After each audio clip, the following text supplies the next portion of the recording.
My name's Jarett Sitter. I'm a Calgary-based artist.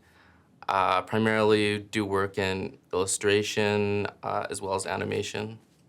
Yeah, I've been doing public art for a little while now. I guess I had started with the electrical box program, and that was a while back. And then I had done a few more things. There was the bins I did for in Auburn Bay rather, and then I guess like one of the like kind of stepping stones into like bigger stuff was probably being chosen for the Center City banner program.